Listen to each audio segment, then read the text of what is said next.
This is Jason David Frank, and you're listening to the Geekcast Radio Network. You are now on the inside of what I like to call the circle of trust. We are all connected in the great circle of life. You know something, Bert? What? I think you and I are going in circles. It feels like we're going in circles. The circle is now complete. When I left you, I was but the learner. Now I am the master. Because it's a circle. Yeah, we heard about the circle. Yes, we're familiar with shapes. Hi, this is Greg. This is Chuck. And this is Dan, and we are Talking in Circles, brought to you by the Geekcast Radio Network, a podcast that's all about the bass. No trouble. And I say no trouble because I say that song wrong, and it always pisses off my wife, but I'm doing it anyways because I'm a rebel. But what do you think it is, trouble or trouble? I say it's treble, but I like saying trouble because it's wrong. So I always think it's trouble too. Yeah, no trouble. Anyways, I have no idea what you're talking about. I'm all about the trouble. Yeah. I'm a little bit about the trouble. I am all about that bass, though. Yeah, I am all about that bass. But anyways, this week we have a special episode for you, episode 40. We don't typically get into news, but there's so much dropping at the moment. There's so much going on with New York Comic Con and whatnot that we'll be getting into a lot of that. The second segment, the DC news, the Marvel news, all the craziness, all the speculation. But before we get to that, how's the week been going for you guys? This week was kind of tough. Mainly because of the outcome of the Orioles baseball series. Yeah, that was pretty brutal. Got swept 4 games, and they couldn't do a damn thing. No. After they lost that first game, I don't know. I'm like, it's done. I was just angry. Yeah. There's so many chances. It was a bad way to go. Very disappointing. And then on top of that, the Dolphins lost with 3 seconds left on the friggin' clock because they couldn't fall on a fumble. And because Aaron Rodgers is Aaron Rodgers, he double-checked the defense and found a mismatch. I saw that game, and oh man, I was watching that, and I'm like, I feel so bad for Chuck. So. Yeah, I was actually listening on the radio because I was out, but it was on ESPN radio. So at one point, it was like, they just missed the fumble, but that caused a 4th down. I'm like, okay, just stop them here. They convert it. Like 2 plays later, they score. I'm like, son of a bitch. I was pretty bummed out about that. Yeah. But I felt bad for you until the Giants played, and I'm like, I don't feel bad for Chuck anymore. I got a nice text from Greg. I'm like, a Twitter message from Greg about you could hear me yelling from Baltimore, and I'm like, you probably could have. My saving grace for the weekend, though, was that I did defeat Greg in fantasy football. You bastard! My team is horrible this year, you guys. And this week I played Dan, so... Yeah. You're going down. Or maybe not. I don't know. I'm a pretty solid team. I'm 4 I think we're both 4-2, so it'll be a good potential playoff matchup. Watch us tie. We'll have, down to the 10th of a point. We'll have, 123.24. Yeah, well, we've had 2 wins this year in our league where people have won with less than a point. Like, you had one that you lost, and then there was another one last week. I mean, that's just kind of brutal, so... But anyways, great. I am 1-4. Yeah. Ouch. Oh, yeah, that's gotta hurt. When you have Adrian Peterson and what happens, it's hard to overcome. Yeah, that's tough. But besides all that, how's your week been going, Greg? Besides football, pretty good. I've recently joined Tinder. I'm not sure if you guys know what that is. I do. You use it to start small fires? No, not that kind of Tinder, even though their logo is a little flame type of thing. But Tinder basically is like kind of find people around you type of app. It's a social app.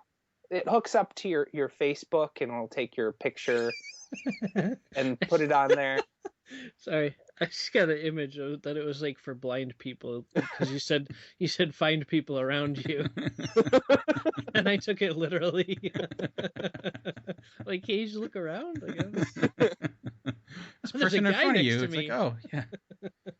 But It'll find people in a certain radius that you could display, a certain age group and everything. And some people use it to find like a girlfriend, boyfriend, or more sexual relationship, or they find people to hang out with. So it's basically to find people around you to do any of those sorts of things with. Really known for sexual relationships. That's where it's getting its notoriety. Notoriety. Yeah, that's not a word. Or I'm on there to see if maybe I could find a lady friend, but not that way, and more of a relationship. Been on there for about 2 days now. It's been pretty good so far. But I finally got my first hooker to message me. Nice. Nothing like the first time, right? Yeah, so I thought you guys, it's a very short exchange, but I thought you guys would like to hear it. Let me pull up Tinder. I'm curious what a hooker and troop would look and sound like. That I'm guessing a lot of used guys when talking. Is that? No. Apparently it went away. That's sad. But anyway, she actually looked good if that's what she actually looks like. But she's a little cute blonde, and she had this dog in the picture that she was kind of holding on to and had her face next to. And it was very curly, furry looking dog. I'm like, oh, that's cute. And so I messenger after we both got a match, because you could go swipe left or swipe right. Swiping left rejects the person. Swiping right is you like the person. And so like we got the match and everything. So I wrote her a message. I'm like, your dog is very cute and he looks very fuzzy. And then she goes, hi, I'm an escort and you could do anything you want with me for $125 an hour. Wow. Yeah, just right to the no not even trying to be like kind of setting up, like maybe you want to hang out sometime. She was just like $125 an hour. My rate. You could do anything you want to me. Wow. And I'm like, oh, she was in a hurry because Liam Neeson was interrogating her boss. I've never even considered going to a person like that, but when she did that, I was like, wow, actually, that's really cheap. she's got a special going, you know. Apparently she's on clearance, you know. It was pretty cheap. Yeah, hepatitis are free though. That's nice. So yeah, you get that for free. Yeah, it comes with the package. I'm sure it does. Oh wow! So yeah, I don't have any hooker stories this week, unfortunately, or fortunately, I should say. She's very happy about that. Yeah, I think she'd be very, very excited about that. But I do have I don't know if you ever experienced situations like I like to call instant karma, where something happens and it just makes you feel good because someone does something stupid and kind of gets. This one happened in real life where I was stuck at a red light. It turns green. And I'm kind of far down, and I know that I have enough space to kind of get this red light, get through this green light, because it's one of those lights that doesn't last long. But for whatever reason, this one car decides to that's going the opposite direction, starts just going through the light really slowly, as if he's trying to sneak through, and no one would notice. I don't know what he was doing, but he's he does a rolling stop and just keeps going, and eventually goes through the light. And I'm like, that's weird. And I'm not going to get through the light now. I'm like, what a jerk. I was kind of getting angry. But I see him go by, and there's a dump truck kind of in front of me in the left lane. But then suddenly I see a car turn right, which is a left-only turn. I'm like, what's that guy doing? And I realize it's a cop car. He immediately turns on the lights and turns and pulls this guy right over for going through the light. It was awesome. I'm like, that's gotta suck. Immediately, I'm like, nice. That's what you get. He must not have saw him too, because the dump truck was blocking the cars. You couldn't see that it was a cop car there. You see him go through, and immediately it was the cop just was oh, okay, I guess this is happening now. So it reminded me of another time too when I was stuck at a red light, and it was first in line. It was myself. A cop was behind me, and a person to my left, and I was actually kind of worried because it was a situation where I passed a cop out when I was driving really fast, and then he pulled out. I'm like, oh, crap, I might get pulled over for speeding. But then we're stuck at this red light. There's no one going in the other direction. For whatever reason, the car to my left just goes for no reason whatsoever. And I could see the cop like behind me because I'm looking through my rearview mirror, and you see the look on his face, which is like, wait, what? It's like, what in the world? It just happened. He's like, all right, well, okay. And it turns on his light, pulls him right over. I'm like, the cop was right behind you. Why would you go through the red light? That dude got really nervous and was like, oh shit, what do I do? I'm just gonna go. Yeah, it was. The cop's like, am I at Sam's Club? Is this like a free sample or something? What the hell? It's like free parking, apparently, collect $500, but yeah, anyways, that was just kind of a funny story. I love those instant karma situations where someone does something stupid and then they get paid for it immediately. And another situation that happened this week, I had the pleasant experience of watching a documentary, and while watching it, the first thought and the only thought that was running through my head while watching it was like, this is a perfect movie to bring up during the podcast. I was thinking of like the one documentary that Greg talked about a long time ago with the craziness of the ventriloquists and whatnot, and like how insane that movie was. Well, this movie, it's called The Final Member, and you laugh, and your idea of what member could mean, yeah, you're actually probably right. It is that age-old story about a man. Well, you're more right than you realize. About a man in Iceland with a dream. His dream was somewhat realized because he runs, one of those everyday shops that you see all over the place. He runs a penis museum. So this Icelandic man, he runs the world's largest penis museum. I thought the world's largest penis museum was the Washington Monument. Maybe largest in length, but I think he wins in girth. Girth? So, okay. Yeah. Me too. Yeah. But no, it's a real thing. It's a real documentary. And there was this guy basically in Iceland who he wanted to build. He collected penises from different animals, from all different like from rodents to whales to cows to anything you have you. And his collection. He has a bottle of 3 penis wine. That I don't know. He had so many in his collection that eventually had to open up a museum and actually gain notoriety, and it became rather famous. And so he has basically penises from all these different animals from everywhere, really. But there's one he does not have. Can you guess what the one penis he doesn't have is from? His own.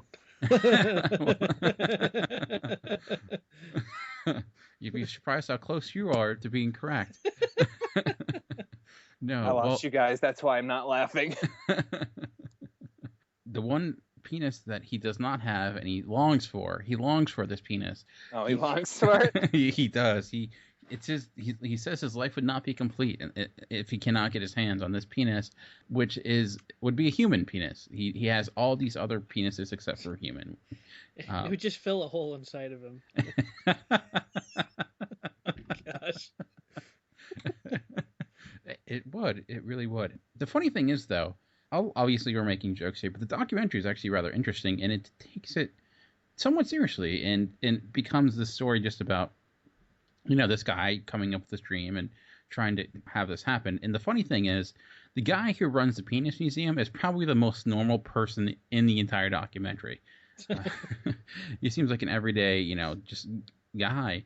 But what happens is, like, he, it's put out there that he wants a human penis for his museum, and he has 2 potential people. One of the potential people is an old elderly man who lives in Iceland, who's like one of the most famous Iceland people ever. And of course, we wouldn't have no idea who he is because we're Americans and that's how we roll. But and there's like 4 people in Iceland. It really is. Yeah, we make up like half the population of Iceland. But yeah, he did a lot of expeditions early on, and like he went to a lot of places in Iceland that no one ever went to. He became famous, and he's very proud of his promiscuous lifestyle. Like he mentions that he's basically been with over 300 women and whatnot. He's like the playboy of Iceland, and he's like, but right currently he's in his 90s, and he's promised to donate his unit I hope the museum curator gets that one at a discount. It sounds very heavily used. I think he wants a new model. I think it'd be a good way to go. I mean, something with that high mileage count. You think a car, 300,000 miles, he's probably done that a lot himself. So, but no. Well, the funny thing is, though, it comes with the other person who's willing His balls? Well, that's actually becomes part of the documentary. Like, what exactly will go into this display? I say that because, like, the other guy who is willing to donate his personal belongings to this museum, he is a proud American man. I say, like, in his late 50s or early 60s. USA. Oh, the sad thing is, you'll just wait till I talk about what happens with this guy. Not to be mean, but, like, you look at him and I'm like, that guy looks like a child molester. Like, he has that face. He just looks he's a weird looking dude. He's a really tall, like doughy looking guy, but he is an oddball. Everyone else, I think, in the film is rather heartfelt and honest. This guy is just crazy as the day is long. He is intent on donating himself to this museum, even if it means that he will do so, remove it before he passes away. He's nicknamed his penis Elmo, or I should say his wife has nicknamed his penis Elmo, and he has a plan on making a comic book dedicated to himself because he's so proud of his... Tickle me, Elmo? Or don't tickle me, Elmo? No, not there. But he is a crazy, crazy dude. Like, he goes all out. It's to the point, you talked about USA and whatnot. He shows a lot of American pride because he gets a tattoo where you should not get a tattoo of stars and stripes to show off. That way, when it's displayed, it would show his American pride. He's a crazy guy. I feel, and there's this great part with this Icelandic guy talking, and he's talking about this guy who wants to donate himself. He's like, he just will not stop sending me messages, and he sends me photos after photos, and he's been sending this guy photos of himself. He's sexting him. He really is. He's sexting him pictures of Elmo dressed up in different outfits. Like, is this Brett Favre? Yes, like the Village People, or like a mailman, or like it's like all these different like outfits and whatnot. He's treating it like a little doll or something. It's absolutely insane. And the guy just completely is thinking it's normal. Some of that stuff, like, you have to see it to believe it. There's this scene with this female doctor who, when he goes in to have the possible procedure of getting it removed, and you see her going in to examine what she'll be operating on, and then suddenly you hear her say, "Huh, you have a little bit of a stars and stripes here," and his reaction to that is, "Oh yeah, that was a fun day." So it was just like, America. So yeah, craziness. That's all I'll say. Again, that's the final member. It's on Netflix. I would recommend it. I think I'm making a lot of jokes here, but it's actually an interesting documentary. And did Carol watch that with you? No, she didn't, and I'm glad she didn't walk in on me watching that, because it's hard to explain that one. It's like, why? What do you want? Like, it's a documentary about a penis museum. It's I don't think that makes it better. No. But yeah, again, it's on Netflix. An interesting watch. It came out earlier this year, so. Anyways, let's get out of this hole as quickly as possible. That's what he said. Greg, I know that you recently got another Loot Crate. Is that correct? That is correct. I got the October Loot Crate, and it is the theme of fear. Ooh, we're spooky. It's October. But in this Loot Crate, we have gotten a Death by Kitten t-shirt. Nice. Which is a black t-shirt, and it's got white printing on it of a whole bunch of cats formed together to make a giant skull on the t-shirt. Death by Kitten. That is awesome. I still not better than the idea of Death by Dolphin, but it's close. Yeah, I pulled that out of the box, and I was like, yes, this is awesome. This is the best thing that's going to be in here. I know it. Next up is toxic candy waste, which it looks essentially to me like it's a warhead that they just repackaged into something that says toxic waste and has a toxic waste barrel on it. Interesting. That's all it looks like. Then there's a sledgehammer pen, which that was like in this little coffin. It was a little cardboard box that was terribly constructed and was just taped onto the other side of the box, which I thought was a little weird. But you open that up, and there's this sledgehammer with a saw on the one end of it and the sledgehammer down the other end. And if you pull the sledgehammer out of the saw, the sledgehammer is a pen. Interesting. And so the saw is like a little cap. Yeah, I thought that was pretty interesting. And I think it writes with red ink as well. It looked really well constructed and everything, but it's just kind of weird. Next is How to Survive a Sharknado book. So it's going off that sci-fi movie Sharknado with Bimbo and dude from 90210. I thought you meant I thought you meant the dude from 90210. No, it's the other one with the botched boob job. Tara Reid? Yes. Yeah. So is step 1 of that book bad acting? Step 2, bad plot, and that's I don't it. know. I didn't read it yet, but it does have the author is Andrew Schaefer, and it says with contributions by Finn Shepard and April Wexler, which is their characters. So well, wait a minute. Is it a book on how to survive the movie or how to survive an actual Sharknado? I want to say movie, but I think it's an actual Sharknado. Like, lots of popcorn and soda, bathroom break every 5 minutes. Remove all logic from brain, you know. Close your eyes. Put earmuffs on. And the next one is Oh Brother art print, and it's if you've been watching Walking Dead, which I'm only still up to the end of season 2, it's got a I don't remember the names from it, but the dude that's always got the crossbow, Daryl, and his zombified brother, Merle. and Daryl is crying, and they're like both little baby cutesy versions of themselves, and it just says "Oh brother" at the bottom. And then next we have what I think is the second best item in the Loot Crate was The Walking Dead issue 132, and it's got an exclusive cover for Loot Crate. It's got a zombie that's all kind of mashed up, and he's got a Loot Crate t-shirt on. It's a rather simple cover, but the zombie drawing looks pretty decent. So I'd say that's probably the second best thing that came out of the Loot Crate. Have you read any of those Walking Dead comics at all? I actually have the first graphic novel, and that is it so far. I'm trying to catch up. I have a whole bunch of stuff that I'm trying to read through. Why the Last Man, Walking Dead, and so yeah, I'm on the second. A little bit behind. I'm on the second omnibus or whatever right now currently, so I'm like a little bit ahead of the show, but they're catching up. So. You got to buy the next one, Dan. I know. Technically, I didn't buy this one. I'm borrowing it.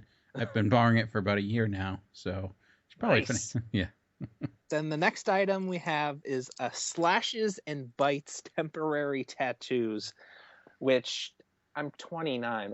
What the hell am I going to do with all this stuff? But well, let's be honest. The Sharknado book that might come in handy. I'm actually going to read that. I'm actually going to wear the T-shirt. And I might actually use that pen for something. And I'll read the Walking Dead thing. The prints, I don't know what the hell I'm doing with that. And so I'm not going to use the temporary tattoo. I'm freaking 29. You know what you should do though for your Tinder photo? The shirt for the cat holding the Sharknado book with the temporary tattoos on your arm. You'll get so many likes or whatever. I don't think so. No, you won't. You even suddenly that prostitute will message you again, and the price will go up by $100. It's like for you, it's double. Yeah. Damn. Yeah. Well, I'd rather it go up than down the price. It'd feel weird if she's like, yeah, it's only $10. I'm like, there's something wrong with these goods here. But then the last item that's in here is a Smite gift card, which I have no idea what the hell this is. It says fast and free voice communication for gamers. I have no idea what that is, to be quite honest. It's just this little piece of paper with a redeem code on it. I don't know what it is. I don't know what I'm going to use it for. So that one's just kind of useless. And of course, this comes with a special design button that goes with the theme, and it has Loot Crate October 2014 on it. So that's the Loot Crate. Once again, a couple interesting things in here, like the T-shirt was really awesome, but nothing. Well, the T-shirt blew me out of the water a little bit, but everything else was just kind of like hum ho okay or ho hum okay. Would you think last month was better than this month currently? Well, I liked the little vinyl figure and the fact that I got an action figure and a little vinyl figure. I thought that kind of made it a little bit cooler. But the T-shirt really brought up the lackingness of this one, I think. So with that, does like everyone get the same thing, or is it just like? Yeah, everybody gets the same thing, except they do this thing called a mega crate, which one person, or I forget, one or two people will win this mega crate, and it'll come with stuff like this $65 controller for your gaming console, wireless headphones, and Millennium PC, Gunner gaming eyeglasses, zip-up hoodie, and a 6-month subscription to GameFly. So that one, it's like $3,000 because you got the controller 65, headphones are 300, PCs 2,500. The eyeglasses are $79 or $80. The hoodie's $80, and the GameFly is $90. And then they also have mini mega crate, which could be won by 10 people, and it's got another headset that's a little bit cheaper than the other one from the mega crate, some badges, a beanie, and a T-shirt for the other mini crate. So. Yeah, well, it seems interesting. I mean, I guess the cool thing is you never know what you're gonna get, which is kind of cool. Yeah, and it's like it's like a Christmas gift. This one came a lot quicker, I thought, than the first initial crate.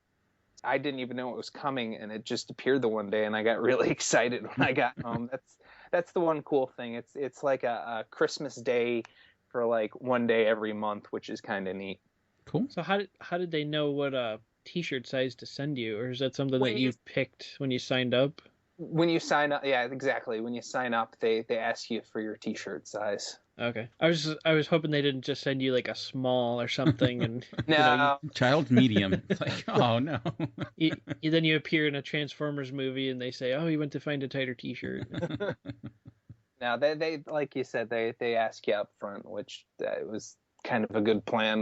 They have that sorted out quite well. Very nice. Very cool. All right, Chuck, I know you've also been keeping up with all the fall TV shows, correct? You've been watching a few of especially the superhero stuff. Yeah, I've been hitting the TV shows hot and heavy this fall. I guess the first one I could talk about is I'd like to revisit a little bit of Agents of S.H.I.E.L.D. I've been hearing positive buzz about season 2. Would you back that up? Yeah, absolutely. I know we talked a little bit about it in spots here and there before, but I know, like, obviously after Captain America Winter Soldier movie, it kind of changed things with Hydra infiltrating S.H.I.E.L.D. and so the show, of course, started to reflect that, and it actually got better because of that. At the end of the first season, it ended definitely better than it began, but still wasn't quite what I was looking for. But so I've seen the first 4 episodes, I think it is, of this second season, and so far it's really great. I was really impressed. They're bringing on a lot more new comic characters. They're having cameos. I know I think it was the season premiere, they had Maria Hill make an appearance, and the first 2 episodes featured the villain Absorbing Man. Nice. Which was awesome, I gotta say. Was he better than the Absorbing Man in the original Hulk? What Absorbing Man in the original Hulk? You mean drunk Nick Nolte flying around the clouds as lightning? Yeah, he's really great at absorbing alcohol, but you know. Exactly. But yeah, this one's really cool. I actually think, and don't quote me on this, but I'm pretty sure that the guy that got to play Absorbing Man played Penny's boyfriend on Big Bang Theory. Oh, nice. That huge muscular guy. I think it's the same guy. I'm not sure, but it kind of looked like him. But they got this huge, like, muscular guy, and the effects that they did were pretty good, actually, pretty decent for a TV show. with him absorbing different materials and everything. And they had kind of a geek moment where he grabbed this chain and it had this like thing attached to the end that looked like a wrecking ball. So It was kind of like his classic comic look, which was like an improv thing, but you could tell they threw it in there as an Easter egg for the fans. But that was a really cool episode. So just watching him absorb different materials and stuff was really cool. So with that, like, how did they explain his powers? Was it related to like Thor at all, or was it completely different? No, they didn't really get into his origin too much. They just said that they referred to him as a gifted. Oh, okay. I guess when they encounter these people, because they don't have all the intel on the background of the person yet, so they just say like, oh, they spotted this guy that stole something from Hydra or stole something from whoever. Let's be careful because he's a gifted. And that's interesting. But yeah, all these different materials, metal and stone and glass and all these things. And then there's a thing where they had this material from like that was made of stardust somehow that was like 3 times denser than diamond or something like that. So he absorbed that, and he was like, it was like really like this black dense material. But those 2 episodes, he was in both of them. It was like a 2-part story. Those are really, really cool. And then I think the 3rd episode they had Blizzard come back, Donnie Gill. That was a pretty cool episode, using the ice powers and everything. But the writing's noticeably better, in my opinion, than the first season. They're doing a lot better stuff with it. And did you guys know Agent Coulson is the new director of S.H.I.E.L.D.? I did not know that. I thought S.H.I.E.L.D. is completely disbanded. Well, they are starting over, and Agent Coulson's taking on the role of Luke Skywalker and restarting the Order. The Jedi Academy? Yeah. So is it like sanctioned, or is it like underground? It's kind of somewhere in the middle, but I think it was, I want to say the season finale of last year. Samuel L. Jackson made a cameo as Nick Fury, and it was obviously after the events of Winter Soldier, but he was going underground after all that crap happened because he's supposed to be dead. They want Hydra to think that he's dead. And so he went underground. He appointed Coulson as the new director of S.H.I.E.L.D. He said that he's the only one that he trusts with it. So he pretty much handed over the reins to him and said, pick the people that you trust and start it back up. So he kind of starts with a couple of people on his team and gets a couple of new people here and there. Interesting. I wonder if that means he'll be in the next Avengers or not. I don't know. I'm not really sure where they're going yet. There's some good potential there with what they're doing. It's pretty exciting, actually. So for those like myself that gave up after the first few episodes of the first season, would you recommend picking it back up? Yeah, I definitely would. I know, like, you can kind of skip to maybe the last 5 episodes of season 1. Okay. Because, I mean, all the stuff in the beginning and the middle is kind of, like, repetitive. Like, I know a lot of people know they turned the one guy into Deathlock by giving him, like, cyborg parts and stuff. He knows a lot about cyborg parts. But, so it was a lot of that, and, like, it really kicked into high gear after the events of Winter Soldier and Hydra started taking over, and that reflected in the TV show. I would pick up there, and then this season 2 is starting to be really good as well. Cool. I might have to go back. I'm surprised it's not on Netflix because I thought it would be, but it's not currently. So if you could pick any 2 episodes, I would definitely watch the first 2 with Absorbing Man. Cool. Yeah, I mean, it's kind of exciting knowing that they're bringing in more superpower characters, so that's pretty cool. Yeah. And also, I just remembered something. In the 5th episode, which will probably have aired by the time most people listen to this, but they are debuting the character of Bobby Morse from the comics, which is Mockingbird. Oh, wow. And that's being played by Adrian Palicki, who was originally cast in that Wonder Woman pilot a couple years ago. Was she Wonder Woman? Yeah, the one that NBC failed to pick up. They got her off of the free agent superhero free agent market, and then put her on. They got her on the waiver wire, you know. Yeah. But yeah, she's gonna be playing Mockingbird in episode 5, I think it's called A Hen in the Wolf House. Interesting. So they're kind of implying possibly. I mean, she works for Hydra, but maybe she's kind of a double agent. She's still with S.H.I.E.L.D. or something like that. But we'll see how that goes. If she's the Wolf House, I would definitely put my hand in it. Of course, in the comics, we know, Mockingbird and Hawkeye end up having a relationship and getting married at one point and stuff. But I'd like to see if eventually she makes it to the big screen as kind of like a cameo in an Avengers movie or something, as like Hawkeye's girlfriend. You never know. Yeah, no, they've been tossing around the idea of a possible Hawkeye movie or something. That'd be interesting. Yeah. I mean, Maria Hill has made it to the big screen, so it's possible. Definitely. Cool. And speaking of superheroes, have you, or the one of us three that actually did get to check out the Flash pilot? Is that correct? Yes. Probably my most anticipated show of the fall. I was dying to see that. More than Gotham? Let's not talk about Gotham.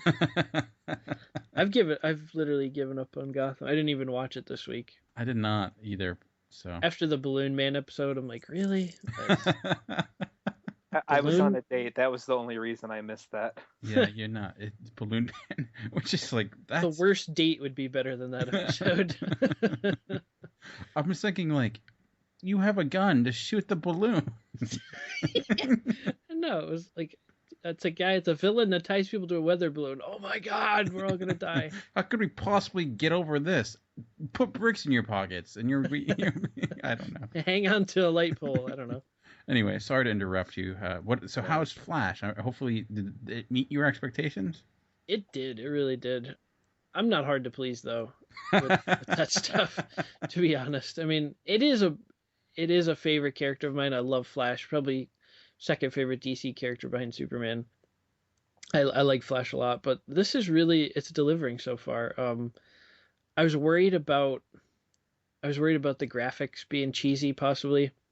That was one of my main concerns because Arrow works really well because it's grounded, and nobody really has any superpowers, so they don't really have a big budget, and they don't have to do a lot of CG stuff or anything. But this I was a little concerned about because I know at times Smallville got pretty corny with their speed effects, but this actually looks like pretty decent. Like the running effects, there's a couple at points that are a little iffy, but for the most part they're done really well. I gotta say, I really like Grant Gustin as the Flash so far. I think he's doing really, really well so far. Not bad for a Glee guy, It's funny because we just watched my wife and I are catching up with season 2 of Arrow, which is why I haven't catched the Flash pilot yet. And we got to the episode with guy Barry Allen, who plays the Flash, and my wife's like, "Where do I know that guy from?" Immediately I say Glee, and she looks at me. I'm like, I am so upset at myself that I know that. And should have like Chuck told me. And not only do I know that, I know the character he plays and the team he sang for. I hate myself. So Chuck you didn't tell you should that. have said I told you, because it would have been a little bit more believable, because Carol would be like, yeah, Greg was just looking at pretty girls the whole time. He didn't even listen to it. He just had it on mute. Yeah. See, If you told her Chuck saw that show, she'd be like, "You're lying." It's more believable because I would drool over Leah Michelle the whole time. That would be the only purpose for watching that. Yeah. Well, I watch it secondhand because my wife often watches it, and then, I'm often in the room doing something else, but I overhear it, and she listens to the music very often. So, like I said, I have Married to the Glee problems, and I'm just glad it's the last season coming up. So, anyways, let's get off the Glee topic and get back into Arrow, get back into Flash. Yeah, I mean, there's a lot to say, but I'll leave a lot unsaid because I know you guys haven't seen it, and Thank you. maybe some people out there. But it debuted with the most watched season premiere on CW anyway since 2009, so it actually beat out the Arrow series premiere. Oh wow! But I got to think this is mostly because of the success of Arrow. Yeah. And also the character of Barry Allen being introduced on that show, so especially keeping the same actor and all that stuff, you bring a lot of Arrow fans over, and actually using the same exact scene that was in Arrow for how the accident happened. Nice. Being economical, reusing, that's always good. Yeah, but it's seamless though, the way they put it in. Like it's amazing how they did it. Like, it's just leading up to the accident that they showed in the Arrow last season, and then what happened after it. It's really well done. So I guess my question would be for you, since I've been waiting to watch season 2 of Arrow, finish that before I watch The Flash. Like, do you think that's something I have to do, or do you feel like I could get into The Flash without finishing Arrow season 2? No, I think you can get into Flash now. As long as you saw the tie-in episode with the Flash in Arrow season 2, as long as you've seen that, you can pick up the Flash right from there. So this isn't going to give away too much because it was kind of in the trailer, but in the first episode of Flash, we have a cameo by the Arrow. So that's pretty exciting. Yeah, and it's actually pretty cool that it got so many ratings, considering it was leaked online, and I know a lot of people downloaded it, yet it was still that popular. So that's crazy. Yeah, I want to say it was close to 5 million viewers. It was like 4.5, 4.6, something like that, which is pretty good for CW, I think. It might have been more. Maybe I'm wrong on that. I don't know. But I know it was really high. It was a lot higher than their other shows. And but yeah, like I've seen the first 2 episodes now. He's kind of getting used to his powers and stuff like that. But it's really cool what they're doing with it. They have a whole dynamic with a love interest and stuff with Iris West. And is that played by Danielle Panabaker? I actually don't know her name. I'm not familiar with her. Is she gorgeous? That I don't know either. No, she's not bad looking. Barry Allen's a gorgeous man. He's not. It's the Glee effect. By the way, do you know your girlfriend does not listen to this podcast? That's what she says, but she does. Yeah, and they kind of get into some villains right off the bat too, that were created also by the same accident that created the Flash. So that's pretty cool. He has to kind of deal with these people that were affected by the same accident. And I wanted to get into a little bit of the Easter eggs.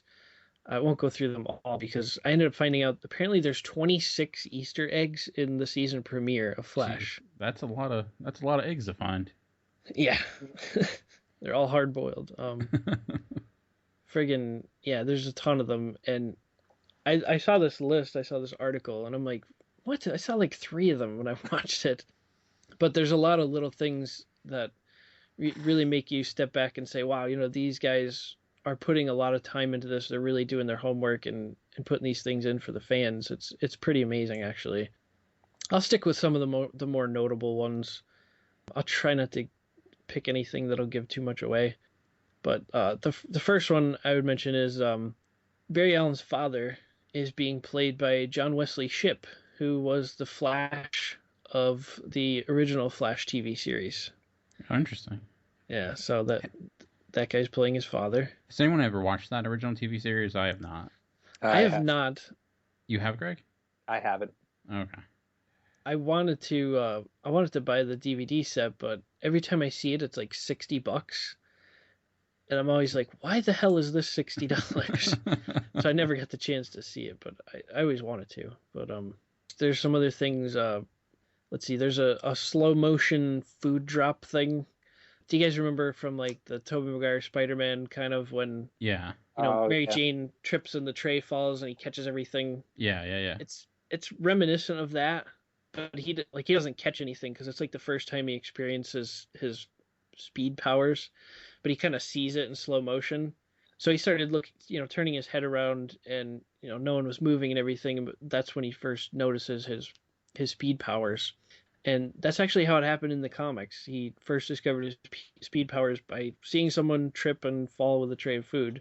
So they kind of kept that original from the comics and stuff. You see other things like the Ferris Air Facility. There's a sign which is alludes to Carol Ferris from DC Comics, Hal Jordan's girlfriend. If you watch the Ryan Reynolds awful Green Lantern movie. And in the first episode, he fights, I don't think this is a big secret because it was in the previews, but he fights a weather wizard who creates a tornado, and he runs around the tornado in opposite direction, which is pretty much exactly what happened in an issue of a comic book. Broke up the tornado by running around it backwards. They're alluding to some other characters. Apparently, Firestorm could possibly make an appearance down the line in this season. I know that there was a lot of rumors about that, so that's interesting. Because they mentioned that the one girl's fiance died in the accident, and his name was Ronnie, which would be Ronnie Raymond, who is Firestorm. And there's a couple other ones, right down to like the names of the cops, the names of the coffee shop, the writer's name on a newspaper clipping, like just really detailed stuff that all came from the comics. And it's just like, wow, these guys really put a lot of time into this. And the people that found out that stuff too, jeez. Yeah. There's also one where you see a cell that was broken out of in Star Labs, and it just says Grodd on the nameplate. Nice. So that was pretty interesting. That was a blatant one. That was a really easy one to spot. And then there's a newspaper thing at the end. There's kind of a twist ending thing. It's hard to explain, but it's somehow being seen from the future. And there's a headline in this newspaper that refers to a crisis. So that was pretty interesting too. It kind of sends a shiver up your spine. But yeah, very, very cool stuff so far. I'm liking what I'm seeing. Very nice, yeah. It's a little bit of a superhero overload that actually will probably continue with next segment, because there's tons of different superhero news going on, and so much so we just had to talk about it. So we'll get into that in just a bit. So we'll see you. Remote Control is the new TV podcast from the Geekcast Radio Network. We'll be covering TV shows and topics from the year 2000 to whenever now is. We'll have special themed episodes entitled Pilot and Season Premieres, as well as finishing finales. We'll also have Season Pass episodes, where we take a look at an entire season of a TV show. Remote Control can be found on iTunes, Stitcher, and www.geekcastradio.com. So tune in, because we are all remote controlled. On the Simplistic Reviews podcast, we talk movies. We talk TV. We talk... Hello, Julie, what the heck are you doing? Trying to make our spots sound more exciting by adding explosions. Yeah, I'm pretty sure you could have got the point across with sound effects, not the real thing. Car. Download the show on iTunes or at simplisticreviews.blogspot.com. I'm sure your insurance company will cover that. No, they won't. No, they probably won't. All right, and welcome back. And like I mentioned, so much superhero news just recently dropped, and we usually don't dedicate an entire episode to news, but there's so much going on, we figured there's a lot to talk about, so let's just go ahead and do it.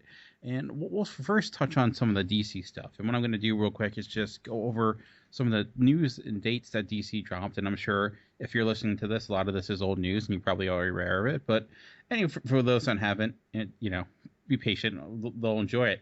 Well, we already know Batman vs. Superman's coming out in 2016, but we also now know there's a Suicide Squad movie also coming out in that year. In addition, in 2017, we have Wonder Woman and Justice League Part 1. Interesting title, to say the least. Coming out in 2018, we have The Flash, which has been confirmed. Also, we know who will be starring as The Flash, Ezra Miller. And Aquaman, who will be starring by Drago himself, Jason Momoa. Both of those coming out in 2018. Super jealous of him. In 2019, we have Shazam, which, from what I'm hearing, is not part of the DC universe per se, but I don't know. That's something we can get into. The second Justice League movie. And then in 2020, we get Cyborg and Green Lantern reboot. So a lot coming on in those in the upcoming 4 or 5 years. You sure that's not Green Lantern 2 with Ryan Reynolds back? It might be. We'll be doing Deadpool by then, so I hope they come out the same year. that would be funny. But I'll ask you guys it this way: when you heard all these dates being announced, what were your first impressions? Greg, when you first heard all these movies are being come out, we kind of had an idea. What were you thinking when you saw the news drop? I was thinking, holy shit, are they actually doing any planning to this? Or they're like, oh shit, we got to catch up to Marvel. Holy fuck, here's a movie. They wrote it down on a napkin in a meeting 10 minutes before. Yeah, where are they coming up with all of this stuff that they're coming out with all of a sudden? And how many eggs are they putting in one basket here? Yeah, it's a little bit crazy. Chuck, what did you think when you heard the news? Well, I kind of expected them to do a lot of these characters, and I knew they were building to a Justice League movie eventually. But I guess what surprised me was kind of seeing some other names on there, like a Cyborg movie kind of really surprised me. Yeah, that seems random. I don't... Yeah, it seems like you could kind of put him in with something else. And also the Shazam movie, that kind of surprised me a little bit too. But also, one of the first things I thought of was, why Green Lantern so late in the slate? They're hoping by then everyone forgets about the That's other what I one. was thinking. They're waiting long enough. It's like, it could be mistaken, but I think they're slating the Green Lantern movie for after Justice League Part 2. Yeah, that's the last one they currently have scheduled. I don't know what the statute's limitations are on the first one, but I think it'll run out. There's a lot of limitations on the first one, let's be honest. I was the same way. My first was like, wow, they're throwing a lot out there.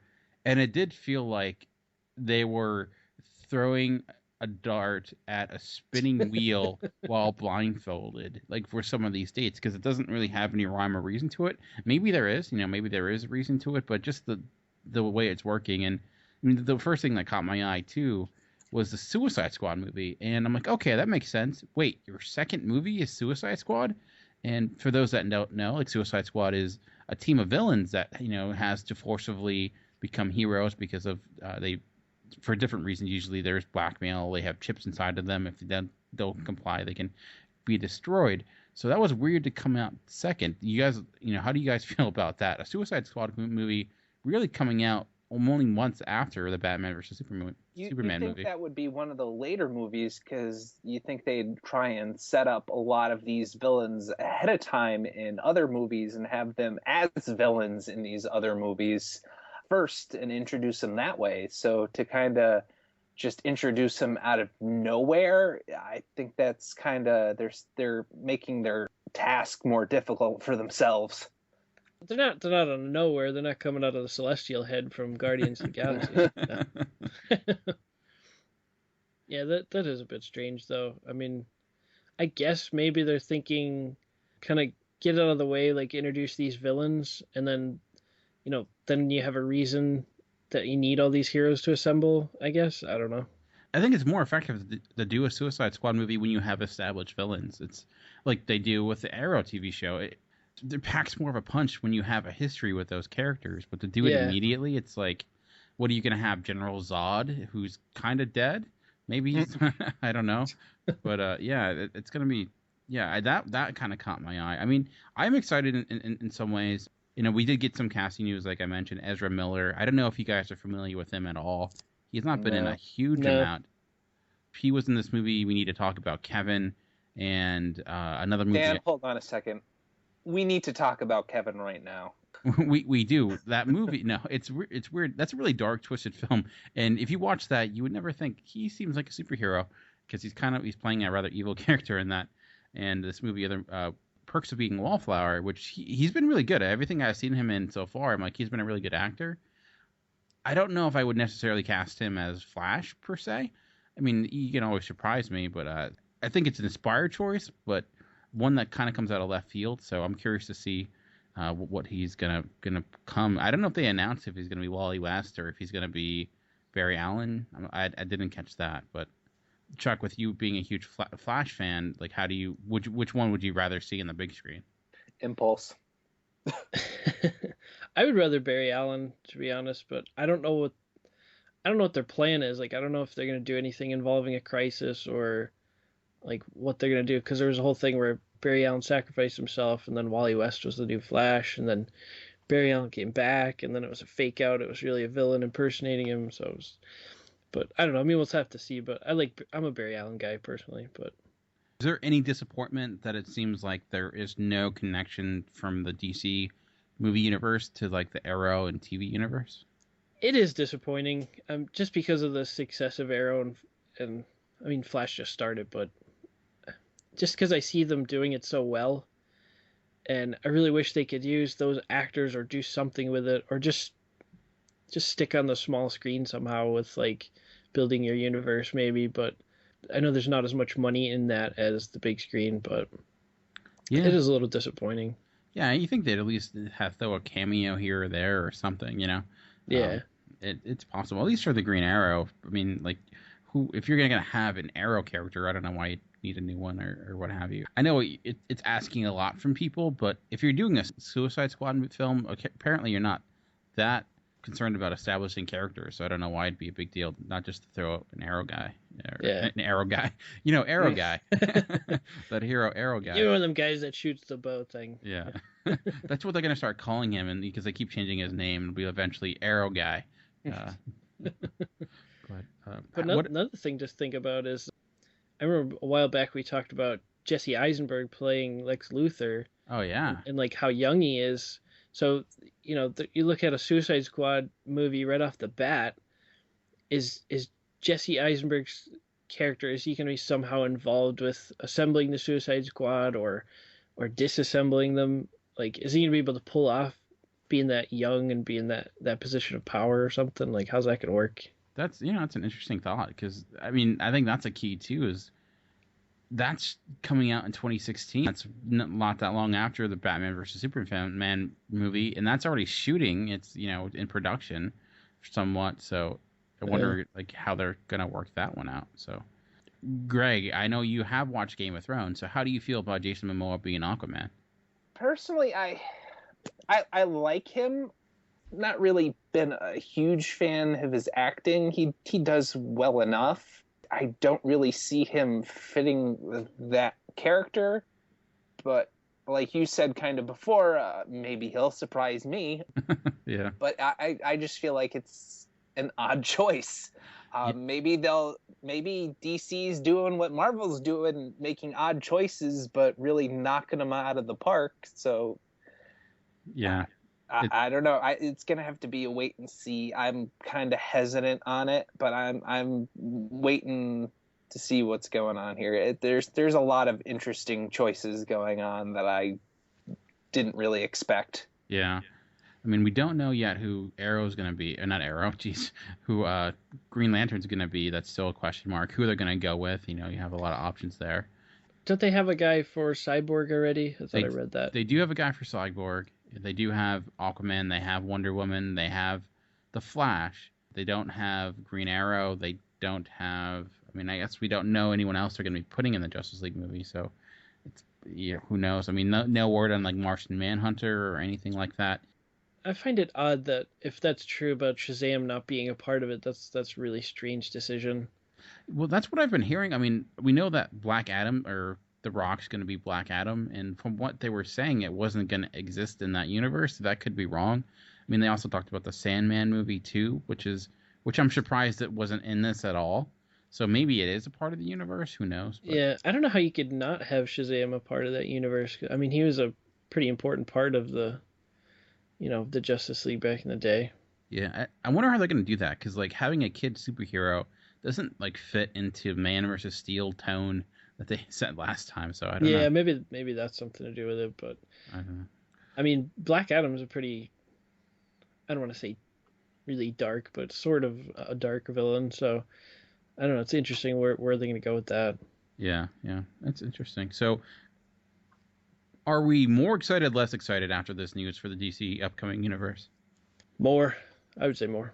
Greg? I think you have to be more. It's just a lot of stuff there to really take in. So you got to be excited. It's like Christmas and you're seeing all the gifts pile up. Yeah, exactly. And you just have to wait 6 years to open them. Oh, so. Yeah, that's a long time. At least. Yeah. Of course, Marvel's not to be outdone, because there's a lot. Unlike the DC news, this is still kind of rumor, still in things getting kind of moved around, pieces being placed, but there's a strong indication that, Marvel recently released an image of in 2016 that a Civil War movie may be coming, or forget the exact idea. There's an idea that Tony Stark will be showing up in the next Captain America movie to kind of lay the groundwork for a possible Civil War movie. So is that somewhat surprising that they're going Civil War with the fact that we've been seeing all this Infinity Gauntlet stuff? Or do you think it's just rumors and we don't, or do you think we're going to not get that until later on? I think maybe that they're setting that up, going to set that up in Captain America 3, but they'll kind of coincide a little bit with the end of the Infinity Gauntlet, and I think it'll be kind of a transition of these two things kind of going on at once. I think instead of starting up with the Civil War stuff after the Infinity Gauntlet and like trying to refine their footing with the new kind of storyline going on and new pumping up stuff, I think they're trying to do it at the end of the Infinity Gauntlet line, so you kind of get so that they have their feet on the ground. They're already running. They're already mid-stride going into the next part of their saga, I guess you would call it. Yeah, I could see that. I mean, kind of killing two birds with one stone. Chuck, what do you think about the possibility of Civil War? Are you kind of on the line with Greg, where they're going to kind of do a hybrid, or do you think they're kind of maybe leaning towards Civil War and maybe we're going to wait even longer for Infinity Gauntlet storyline? I'm leaning more toward this will kind of delay the Infinity Gauntlet thing. I don't know. I was really surprised when I heard this because I had heard a rumor about it like a few weeks back. There was like a fan-made poster or something that they merged. Half was like Chris Evans Captain America and half was a Downey Jr. Iron Man, and it said Civil War, and I was like, oh, that's just a stupid fan-made poster, you know? Yeah. And that was a couple of weeks ago, and now we get this, and I'm like, okay, maybe there is something to this, but it was just surprising because I'm like, how are you going to fit this in time to wrap things up and not be too confusing with Infinity Gauntlet stuff? It's just a lot to bite off that, you know, I don't know if they can chew it all, but I mean, if anyone can, it's Marvel. Yeah. I mean, you definitely trust their brand so far. It does make sense from the aspect that, from what I've heard about Sebastian Stan, who played Winter Soldier, I heard he signed on for a lot of films. I think like 9 films or something like that. Yeah. So if you look at, you know, the continuum, so to speak, like you could kind of see possibly a Civil War thing happening, maybe Captain America getting assassinated, Bucky kind of takes over as Cap, you know, maybe Steve Rogers somehow comes back in time for the end of Infinity Gauntlet, who knows, but it's pretty odd to me. I'm kind of wondering how they're going to fit it all in. Yeah, I mean, I'm thinking maybe they're thinking go Civil War because we know that Downey Jr., we don't know how much longer he's going to be doing it. Like, you know, there's been up in the air if there'll be another Iron Man movie. We don't know if how long he's going to be there. Like, we know he'll be in the next Avengers, but who knows after that? So maybe they're thinking, well, Civil War won't work if you don't have the Iron Man, Captain America split. So let's lean towards that now, and then we can kind of keep the Infinity stuff in the background a little bit. I mean, there was a little bit of hinting to Civil War at the end of the Avengers. You know, there was like an idea of registration. I felt like Avengers hinted at a lot, and maybe they were just they didn't know where they really exactly wanted to go.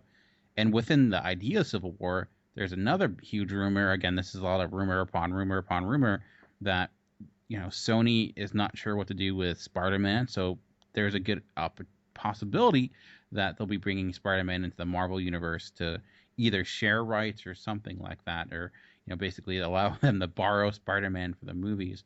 Do you think it's a good idea to have Spider-Man kind of enter into the Marvel Cinematic Universe, or would you rather kind of continue with Amazing Spider-Man stuff? I think it would be a great idea to bring Spider-Man in back into the MCU. You know, he's already got a lot of popularity. He's pretty much Marvel's poster child, other than like Wolverine. I think bringing him in would be great if they can get the rights back. I don't know if you guys saw that kind of drawing teaser thing that Marvel released where it's like Captain America's tugging on Spider-Man's one arm and Iron Man's pulling on the other one. Like Dan mentions, could be like a foreshadowing thing of this movie, but... Yeah, and I think Spider-Man is in his old Iron Man armor, or whatever it was called, Iron Spider armor. Iron Spider, yeah. Which I love that costume. Yeah, that was pretty awesome. I really don't know what they're pulling because they've been releasing a lot of teasers of like old stories. They did a Secret Wars one. What else did they do? I think they just came out with the Planet Hulk one. Yeah, they did something called Years of Future Past or something like that. There was an Age of Ultron versus Marvel Zombies one, which was random. Yeah.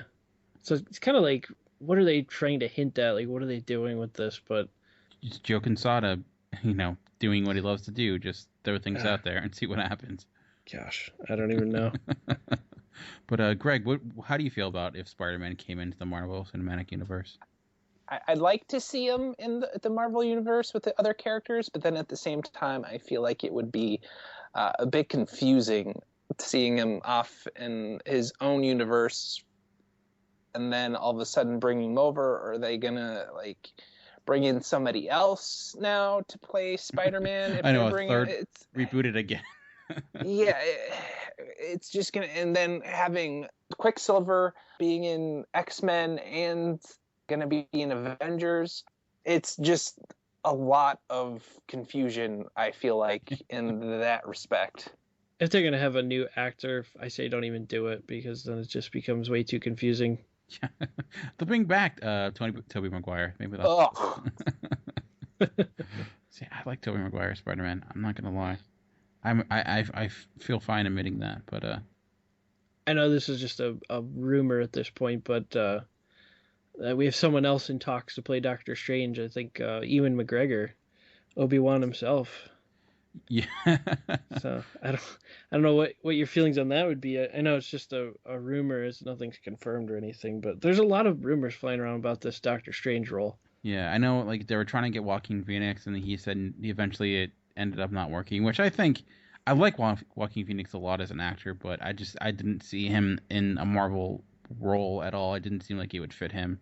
But I actually really like Ewan McGregor in that role. I like him as an actor and pretty much everything he does, even movies I don't like that he's in. I mean, I think he's probably one of the best parts of the prequels. So I don't know. Yeah, I like him a lot as an actor. So I'd be fine with him as Strange. We all three agree on that.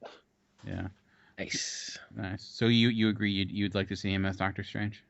Yeah, I also heard a rumor or somebody making speculation, or they would like to see, which I didn't agree with, and that's Keanu Reeves. Oh, God. Right? You do that? Yeah, read an article. I don't remember the whole thing, but somebody was saying, oh, that John Wick movie, you got a good representation of who would make a really great Doctor Strange. And I'm like, really? What? No. That may be one of the craziest things I've heard in a while. I've watched the trailer for John Wick, and I'm like, I don't know who this guy is. Like, they're like, John, we're looking for John, are you retiring, John? Like, I don't know who this guy is to even feel anything about him. And then Keanu Reeves has crazy acting going on there. And so I'm like, no, please don't play Doctor Strange. No. Shane Falco himself. Wow. I don't understand that correlation one bit whatsoever. So yeah, stick to. You'd be better off with like a Point Break sequel. Hey, now that's been in the works for a while. At least a reboot. So I like Keanu Reeves, but no, not. Man, I cannot imagine him doing some of those spells and stuff. Oh, that's just Strange without the Doctor. Yeah. That's Strange without Agamotto. Might as well just get Nicolas Cage. I mean, let's be honest. Anyways, yeah, so a lot of crazy news, a lot of interesting stuff out there. I'm curious to hear what other people have to say. Who would you like to see as Green Lantern? Are you okay with a Suicide Squad film? How do you feel about some of this casting with DC? Is DC gonna, maybe overtake Marvel? I doubt it, but I mean, I guess the other weird thing is that how they're kind of naming the Justice League films, like Justice League Part 1 and Justice League Part 2. I don't know if that's just a working title, but boring. Yeah. Hey, I mean, it's better than Batman versus Superman, Dawn v Justice, Volume 2, also appearing Wonder Woman 2, so...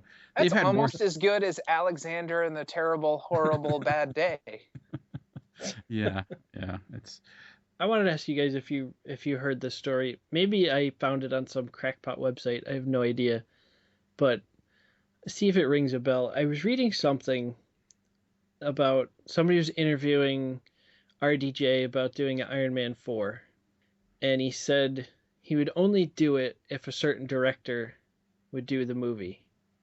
Oh, and I could have sworn he said he wanted Clint Eastwood to direct the movie. I see. Funny. I also heard that he was trying to get Mel Gibson to direct the movie. Oh yeah, it was Mel Gibson. I'm sorry. Yeah, that's who it was. I believe he was championing Mel. I believe that is true. I don't know if it was a joke or what have you, but sick joke. Yeah, but it's funny because I feel like every Robert Downey Jr. has been doing a lot of press because of the Judge movie, and like every interview he's done, he said something different. He was on like Howard Stern. He said they're not doing it, and then he was on Ellen DeGeneres saying that, oh, we are doing Iron Man 4. I just don't think he has any idea. He's like, yeah, sure we are. I don't know, maybe. Or he could have just been name dropping Mel Gibson because he knows there's no chance in hell that would happen. So, or he could be going, I got a second chance, so let me give this guy a second chance. Yeah, that's true. Or maybe just what the hell, let Mel Gibson play Doctor Strange. See, I like Mel Gibson as a director. He's done a lot of good movies. I thought Apocalypto was a rather good movie. He did Passion of the Christ and Braveheart. I like him as an actor, but as a human being, he is awful. Yeah, true. He's awful. But I do think you make a good point, though, Greg, that maybe Robert Downey Jr. is like, you know what? I was kind of in the same spot, so maybe trying to throw a bone out there. Yeah, throw a bone out there, and just hopefully he doesn't try to hit someone with it. I guess, I don't know. But throw me a freaking bone here, people. But any other news or anything like that we wanted to mention? I know there was like a talk of an possible X-Men TV show. That I don't know if that's true at all, but apparently it's supposed to like get into what happens in between Days of Future Past and X-Men Apocalypse. Would that be a good idea, or is that just way too much? I don't know how they're going to get the characters. Yeah, bad idea, I say. Yeah, you got a good thing going. Declareth it's a bad idea. Yeah, because you're not getting James McAvoy and Michael Fassbender, so right. I don't know what you're thinking there. You got a good thing going, just stick with it. Wrap it up with Apocalypse. Exactly. Nice Apocalypse bow. A nice Apocalypse bow. Yeah, nice Apocalypse bow.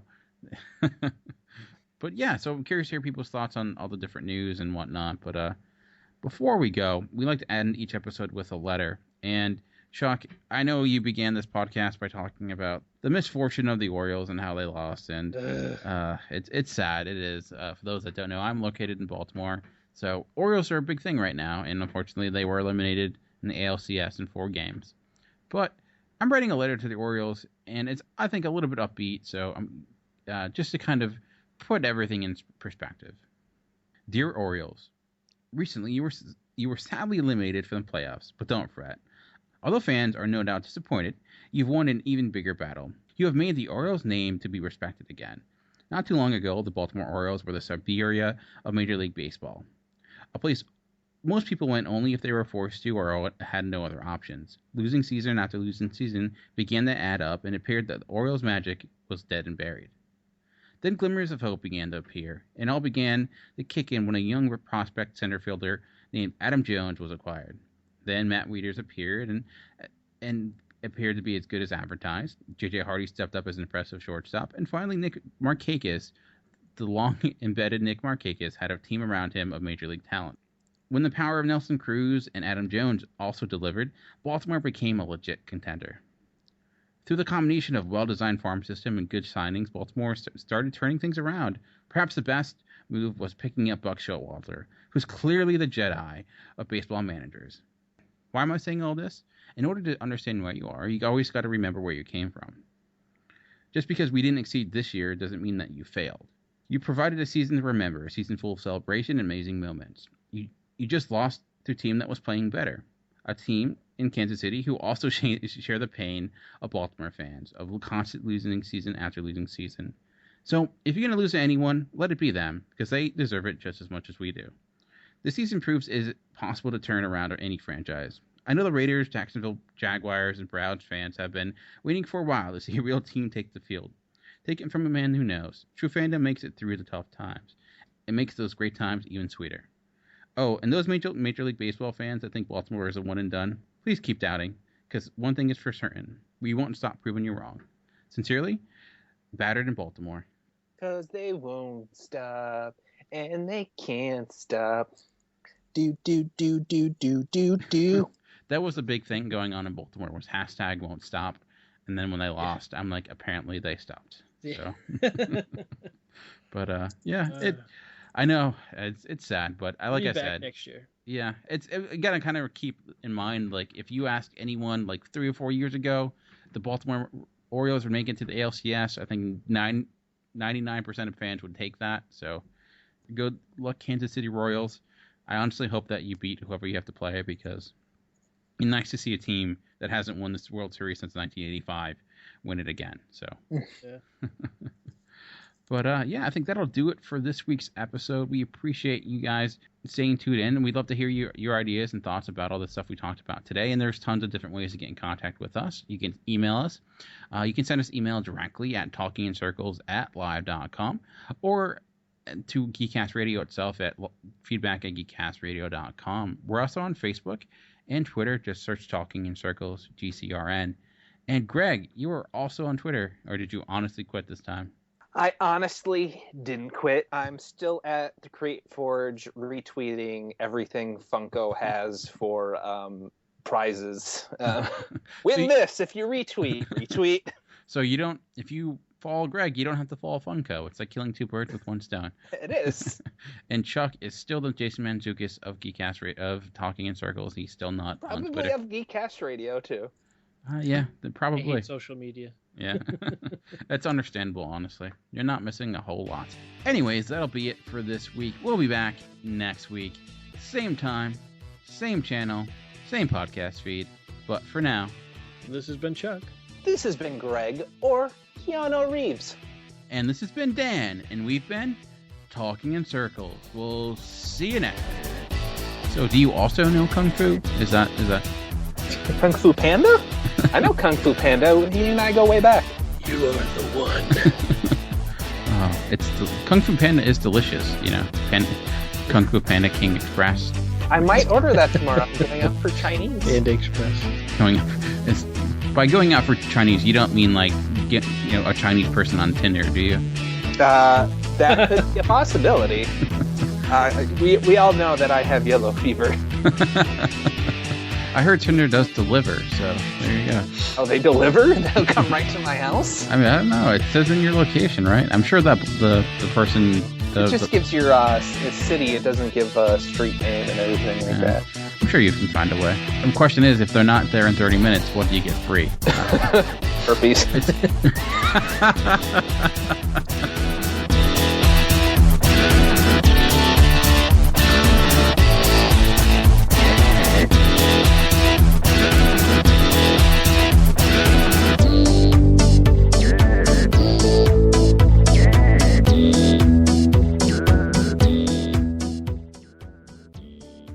Hello. Hey. Hey, what's going on? How much? How's it going? Howdy. Pretty good. How are things? How's that bodily thing? My bodily emergency. Let's just say the Nazis would have found me.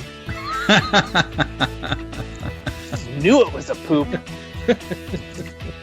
I would not have been safe in the attic. Not a bucket big enough, huh?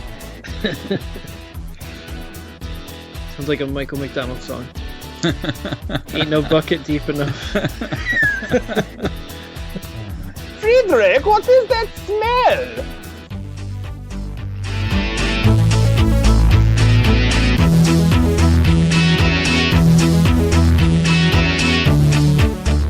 Who knows, Chuck?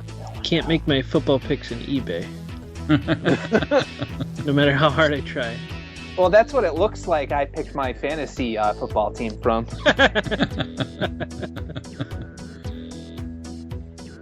Well, they do have fantasy auctions.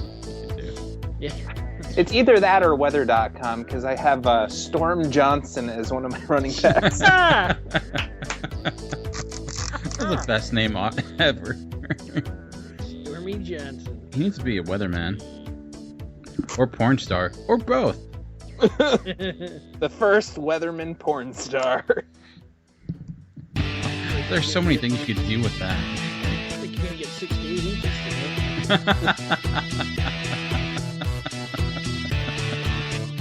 Oh, that's wrong.